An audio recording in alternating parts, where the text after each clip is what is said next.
अब वो तो कह रहे थे कि जनता दल का वजूदे खत्म हो जाएगा 25 में, तो हम है ना करेजा पर चढ़ के 12 गो सीट जीत गए, इसलिए ट्वीट करने के कारण जनता इनको क्विट कर देती। नमस्कार, फर्स्ट बिहार झारखंड देख रहे हैं आप, मैं आपके साथ प्रिया। इन दिनों बिहार विधानसभा नेता प्रतिपक्ष तेजस्वी यादव लगातार सरकार पर बरस रहे हैं। लगातार 10 दिनों में 4 पुल बिहार के अंदर गिर चुके हैं और इसको लेकर के आज तेजस्वी यादव ने सरकार पर निशाना साधा। उन्होंने कहा है कि शुक्र मनाओ कि 10 दिन में सिर्फ 4 ही पुल गिरे हैं, 10 पुल नहीं गिरे हैं। ये बात तमाम जितने सत्ताधारी लोग हैं वो लोग कहेंगे। इनको तब नहीं दिखाई देगा कि भ्रष्टाचार हुआ है, सिर्फ तभी भ्रष्टाचार दिखाई देता है जब वो हमारी सरकार में हुआ रहता है। हमारे साथ बातचीत करने के लिए नीरज कुमार है, जेडीयू से प्रवक्ता और एमएलसी। तेजस्वी यादव भ्रष्टाचार और जिस तरीके से अत्याचार हो रहे हैं उसको लेकर के लगातार आरोप लगा रहे हैं सरकार पे, क्या कि माननीय तेजस्वी यादव जी के आरोप में का जवाब हम देने को तैयार हैं। अगर पुल जो के गिरने की बात हुई है, अगस्त 2022 से जनवरी 2024 तक 17 महीना वो सरकार में थे। अगर उस बीच में कार्यारंभ था, कार्य शुरू हो गया था और तब अगर आज पुल गिर रहा है तो कब कार्यादेश जारी हुआ, इसका डिटेल दीजिए। कब वो पुल बनना शुरू हुआ? चूँकि आप भी आरडब्ल्यूडी के मिनिस्टर रहे हैं, दूसरे को नहीं जिम्मा दिए थे, तो इसलिए, और पीडब्ल्यूडी के भी मिनिस्टर आप रहे हैं, तो ब्रिज तो इसी से जुड़ा हुआ होगा। तो कब कार्यादेश की तिथि क्या है, कब जारी हुआ, आपके कार्यकाल में वो पुल बन रहा था कि नहीं? अगर बन रहा था तो उस समय आपने क्या क्या उसके निरीक्षण में पाया था, इन तमाम तथ्यों से अवगत कराइए तो हम जवाब देने को तैयार हो जाएंगे। केवल ट्वीट पर नहीं, और अपराध पर मैं देख रहा हूँ प्रवचन दे रहे हैं माननीय Tejashwi Yadav ji. State crime bureau के आंकड़े हैं।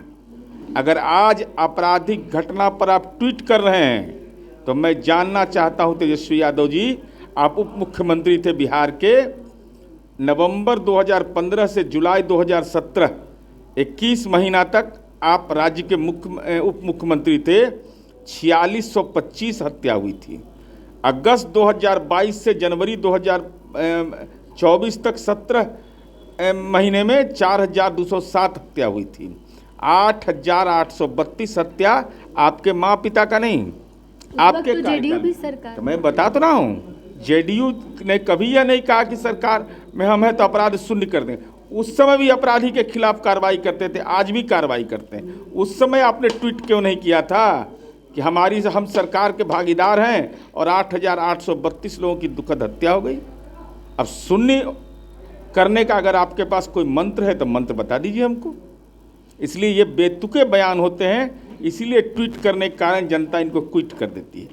कह रहे हैं कि अपराध तो बढ़ रहा है, तो इस पे कोई ये नहीं कहेंगे भ्रष्टाचार जो है उसमें कौन से आप जो अधिकारी हैं उन पर कोई कार्रवाई नहीं होगा, बस ये कहा जाएगा कि महागठबंधन की सरकार की है। अब वो तो कह रहे थे कि जनता दल का वजूदे खत्म हो जाएगा 25 में, तो हम है ना करेजा पर चढ़ के 12 गो सीट जीत गए।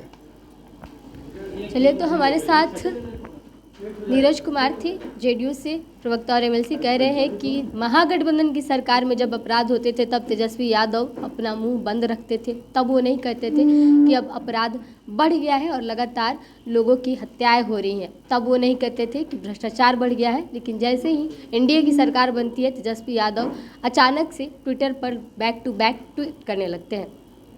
पैनोरमा ग्रुप, जो सोचता है वो करता है। ये लो, मुंह मीठा करो, आज मैंने अपना जॉब छोड़ दिया, अब हम पूर्णिया वापस जाएंगे। जॉब छोड़ दिया है? मतलब ये घर कैसे चलेगा, हम करेंगे क्या, और माँ बाबूजी क्या बोलेंगे? इसलिए मैं एक और मिठाई का डब्बा लाया। अपने बिजनेस के लिए लोन अप्रूव हो गया। अरे लोन अप्रूव हो गया वो तो ठीक है, लेकिन पूर्णिया में हम रहेंगे कहाँ? अपना घर भी तो नहीं है वहां। इसलिए तो एक और मिठाई का डब्बा अलग से लाया हूं। हमने पूर्णिया में घर ले लिया है, पूर्णिया के ई होम्स पैनोरमा में। पूर्णिया में पैनोरमा ग्रुप लेकर आए हैं ई होम्स पैनोरमा। बड़ा घर, आलीशान जिंदगी और अत्याधुनिक सुविधाओं के संग। अरे अरे, अब क्यों मुंह मीठा करवा रही हो? क्योंकि हम घर वापसी जो कर रहे हैं। घर वापसी की खुशी पूर्णिया में ई होम्स पैनोरमा के संग। E homes panorama, luxurious lifestyle redefined.